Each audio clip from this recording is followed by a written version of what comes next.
Good afternoon, everyone. It's such a privilege to be speaking here today, and especially alongside my dear, dear friend, Mohsen. We are gathering in really strange days. After 2 years of systematic annihilation of civilian population, of starving helpless children to death, of a genocide taking place in live broadcast before the eyes of the world, we cling to the hope that perhaps at last this horror is coming to an end. Not because we have any faith in the purity of intent of the two criminals who hatched this agreement, both belong on the benches of The Hague, but because hope is one of the essential tools in the toolbox of our struggle. When I was preparing my remarks for this conference, I planned to describe the components of the genocide as analyzed in depth in B'Tselem's report, Our Genocide. But then I changed my mind. After all, the audience in this room knows full well the nature of the crimes that Israel has been committing in Gaza, and details can be read in the reports by B'Tselem and by other Palestinian and international organizations. Instead, I want to say a few words about soul-searching and about political imagination. Because sooner or later, the genocide in Gaza will end, and only then will we begin to digest the full dimensions of the catastrophe that Israel brought upon the Strip. We must begin to prepare for that day and for what it will demand of all of us. The day after will demand a thorough soul-searching from many, first and foremost from us, the Israeli Jewish public. We will need to examine in depth all the processes of dehumanization of Palestinians for decades, and be accountable for the racism, the racial laws, the land theft, the ethnical cleansing, the indiscriminate killing, the siege, the humiliation, the cultural erasure, and so much more. No new reality will ever be possible without this reckoning and without the criminals both brought to justice and punished.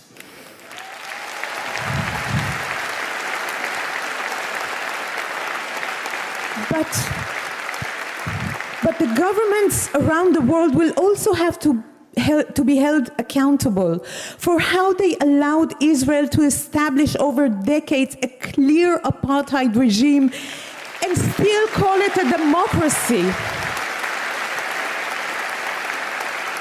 For how they supported Israel's unimaginable violence over the years, armed it, and kept calling Israel a democracy, and how they continue even now to ignore the institutionalized everyday violence against Palestinians in the West Bank and the systematic racist discrimination against the Palestinian citizens of Israel.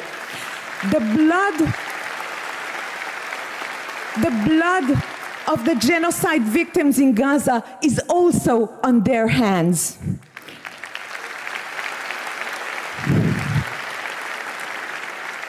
Yet, the day after will also demand of us a different kind of political imagination, freer, braver, to refuse the colonial dictates that seek to force us a twisted understanding of reality in service of their corrupted interest.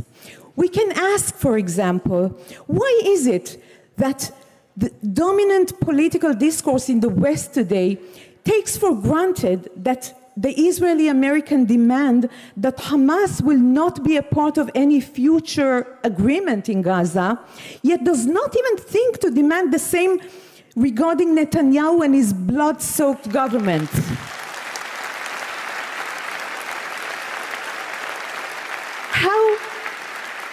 How is it possible that we don't hear a clear international demand to condition any future agreement on the removal from power of every member of this criminal government of genocide and bringing Netanyahu before the International Criminal Court?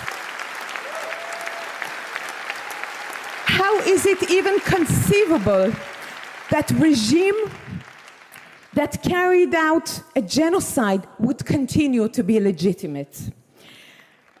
Another example of the importance of political imagination can be given in the context of the recent recognition by several countries of the State of Palestine.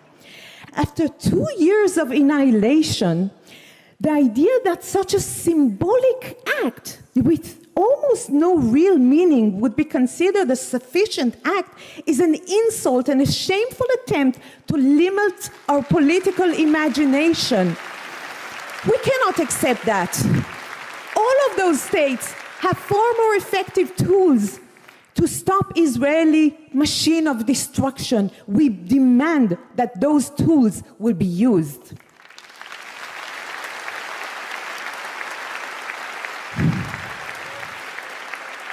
The bold and effective political imagination refuses to submit to the dividing lines that those with vested interests seek to draw for us.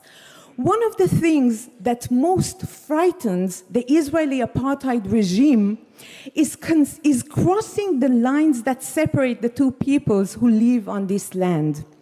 Therefore, we must define more accurately the dividing lines. Not Jews versus Palestinians, but supporters of freedom and equality versus oppressors, supremacists, racists, colonialists. It is a struggle between those who build walls and those who tear the walls down. Regrettably, and I see it very sincerely, the number of such people in Jewish Israeli society is still very small. You know, in Israel, nationalist, militarist brainwashing begins right in the delivery room.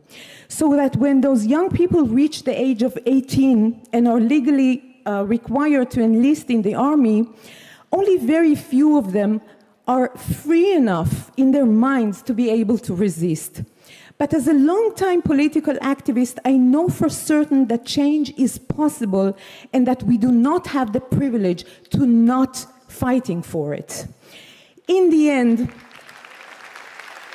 and I will conclude with this, in the end, the genocide in Gaza will end. But in many ways, our work will only begin the day after, to dismantle the Israeli apartheid regime and establish in its place a space for equality, for dignity and liberty for all the inhabitants of this land. Our weapon in this ongoing struggle will be our moral high ground, our courage, our political imagination, our determination, and our solidarity. It will be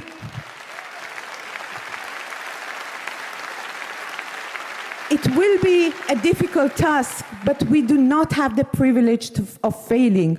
For the sake of the generations to come, Palestinians and Jews alike. Thank you very much.